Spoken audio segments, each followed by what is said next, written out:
Hello again, my friends. So why do so many people believe in Jesus? I'm going to be tackling this, yes.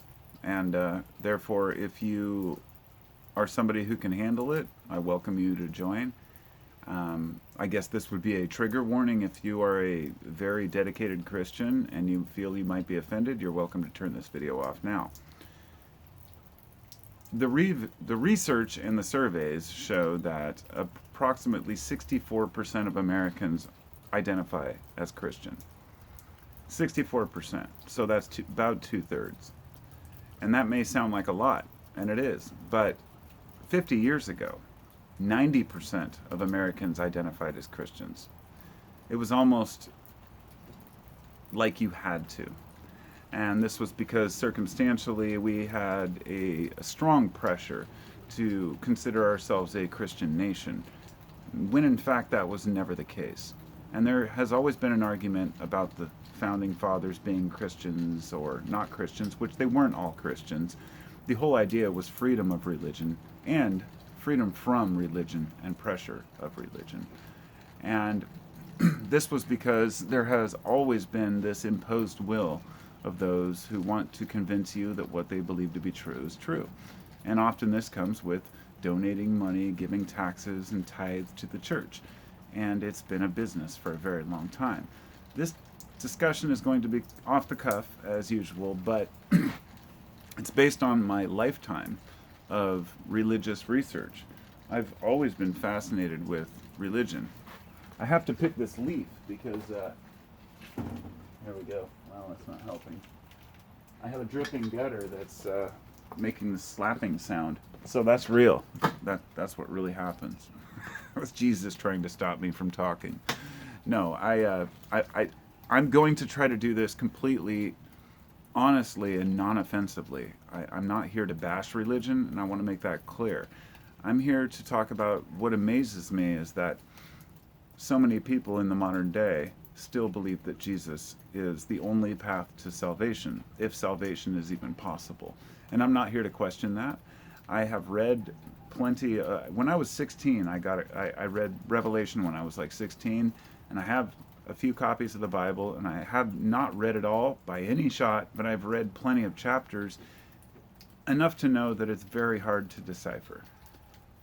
And the part of it that amazes me the most is that so few Christians really understand that the Bible was written long after Jesus' death. I should say it was rewritten because there was the Old Testament, Jesus went against the Jews, and then there was the New Testament that related to Jesus. It was I guess you could call it the New Prophet's book.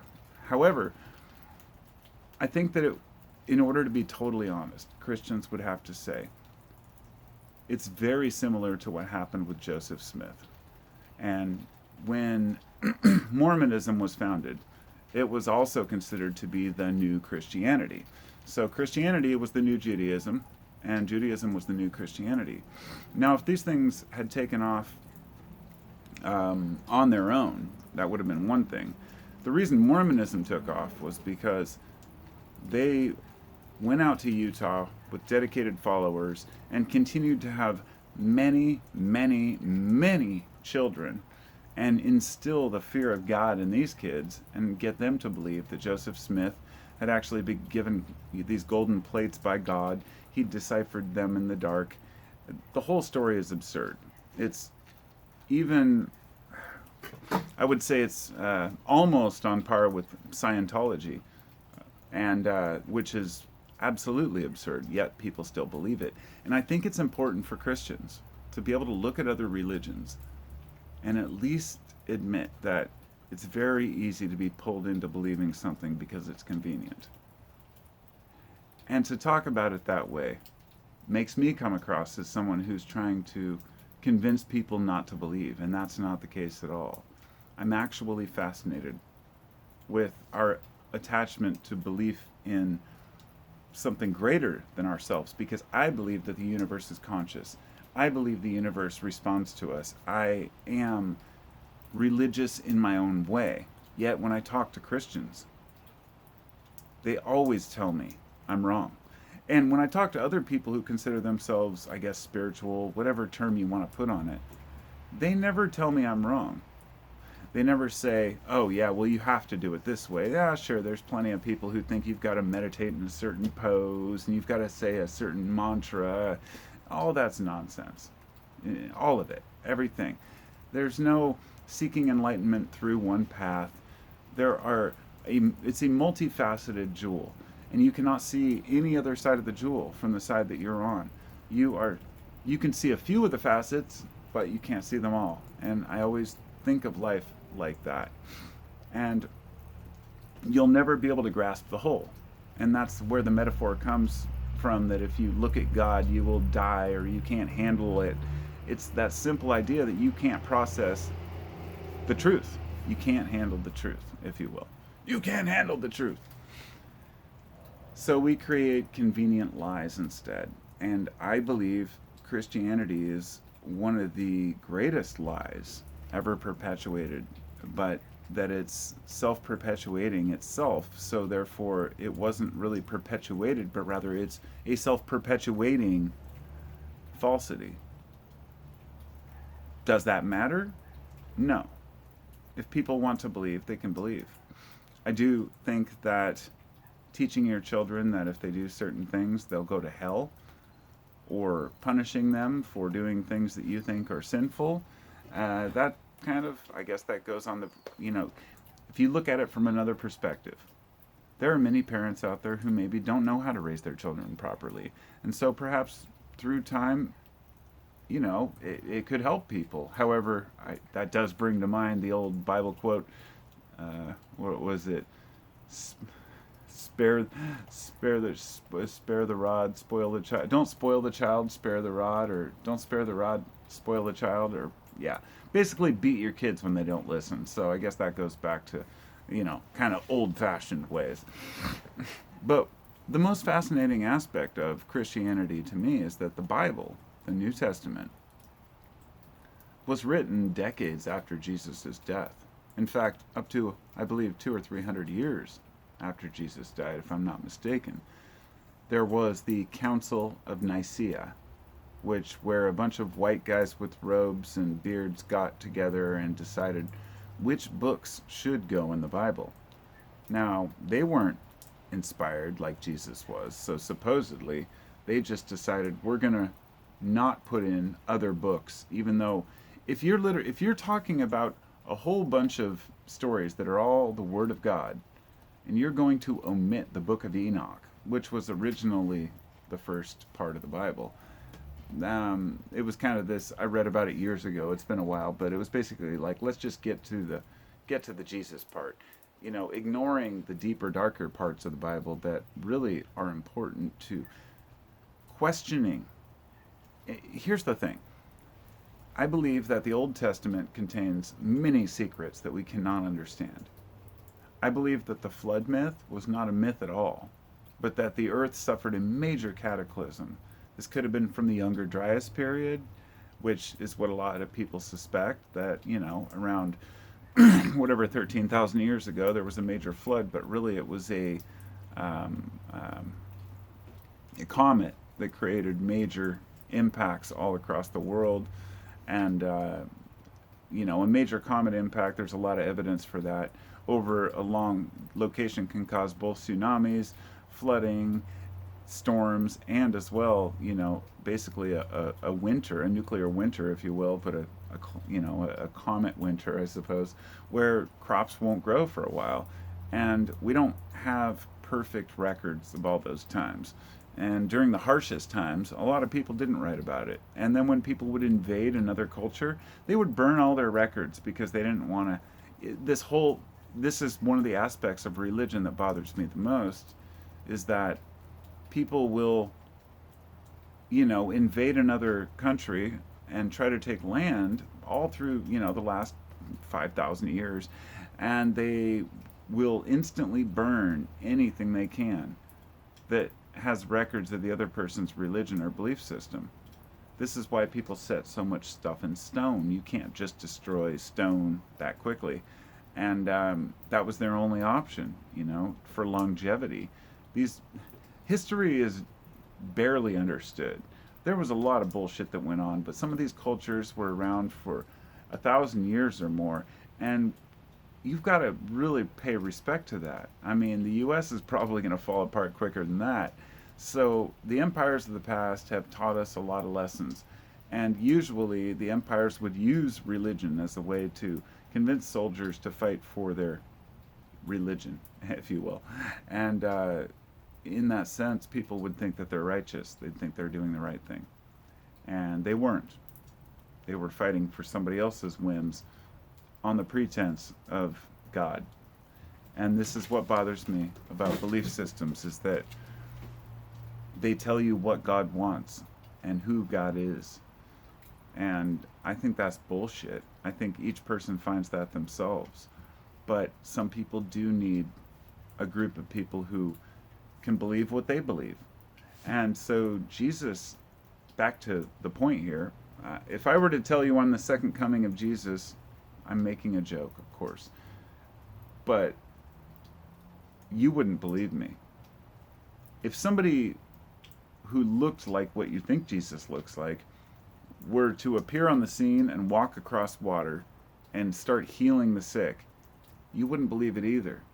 Even if people gathered around, there wouldn't be enough, space to see him. People would think the TV is being rigged. It's all CGI.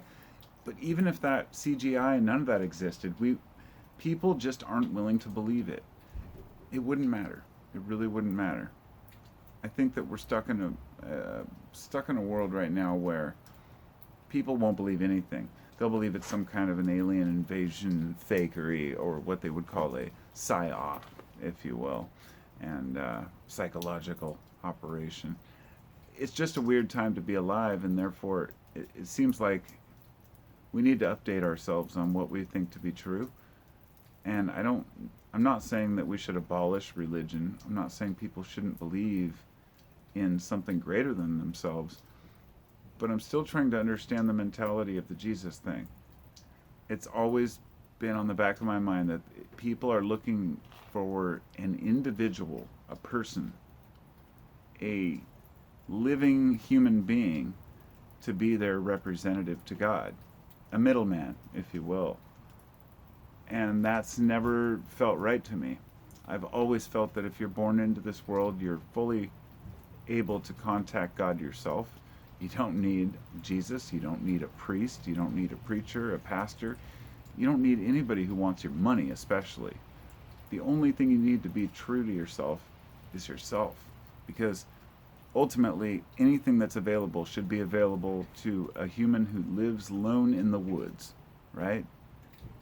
Nobody can say that that person shouldn't have access to God. And I do believe in God, believe it or not. But my God is completely different than everyone else's. And I think anyone who says that is wrong, that they are wrong. I won't argue that point. I won't try to defend my beliefs.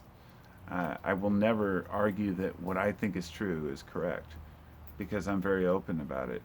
But at the same time, I find a lot of other people will continue to press and want to think that what they believe is true. And I think that comes from discomfort and actual lack of belief, lack of real conviction in what you think is true. Right, Lucy? You think so too? Oh, I'll say if God was ever represented in any animal, oh, it would be the dog. All those big vicious teeth, and they're so beautiful and peaceful. I suppose like us, humans, we've got our weapons, but we won't use them unless we have to.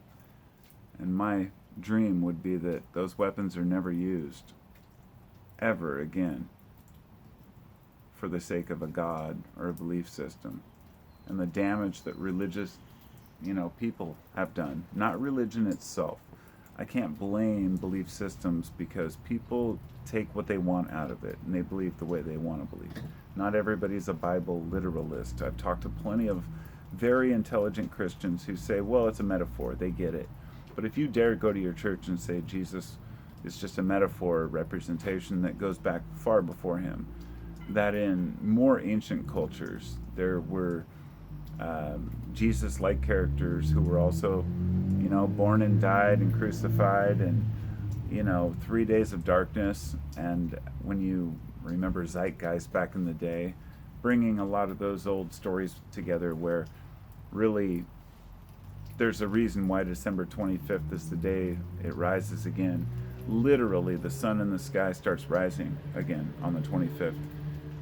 The 21st is the solstice, stays down for 3 days, and then it starts to go up again. And that is an encoded message that anybody should be able to look and legitimately say, that makes sense.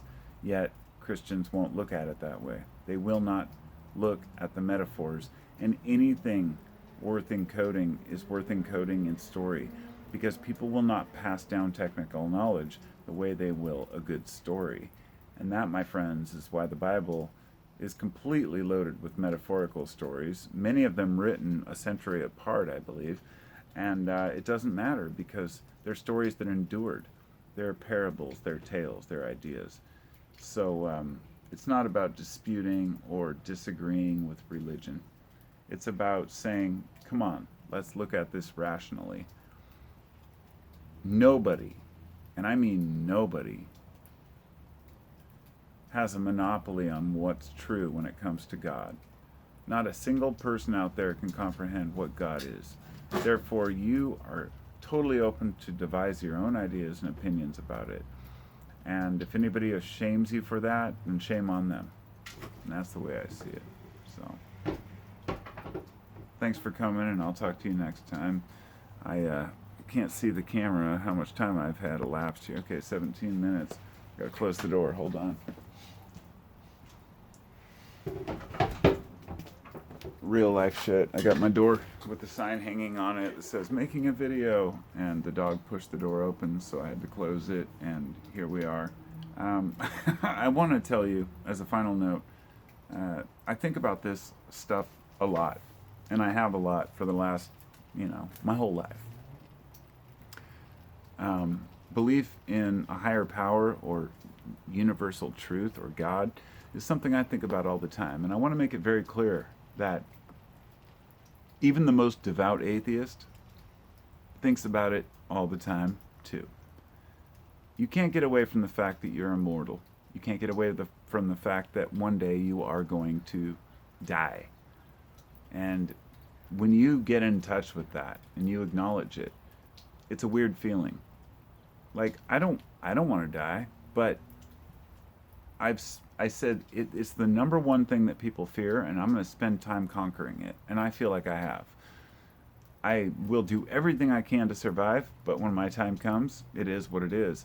And through history, a lot of people haven't been able to handle it, and they have to create an afterlife because it helps them to cope with this life. And during hard times, that makes sense. But let's just say, just by chance, even though as a person who isn't a Christian, I still have always said this to people who, say Christians don't know shit. They're lying, they're wrong, they're fooling themselves, and I'll say, I don't believe in it either, but I do believe that it's worth giving at least a 0.1% chance that it's true, right? Even give it a 1% chance. That means there's a potential that the Christians are right and I'm going to hell. If that's true, that means that going to hell only requires that I don't believe what someone else believes, and that being alive in this world has nothing to do with your values and morals. I'm a nice person. I don't harm others.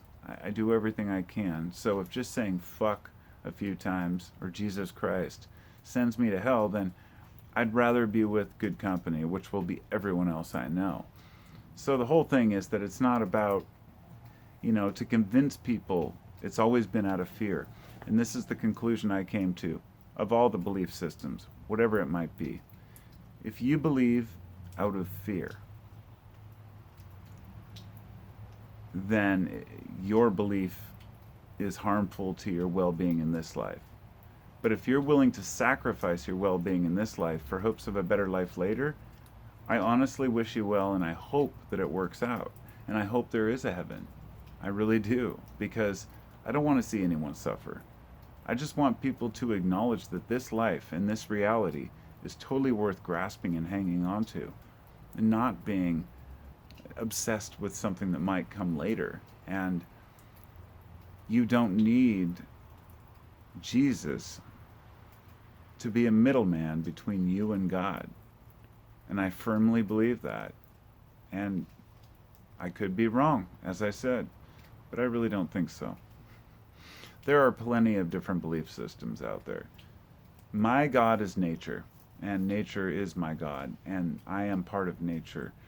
That's why people say that you are God. It's not that they think they're literally God. They just know that they're part of the whole, that there are no differences between me and the world around me. I dissolve, it's reborn, flowers will be eating me.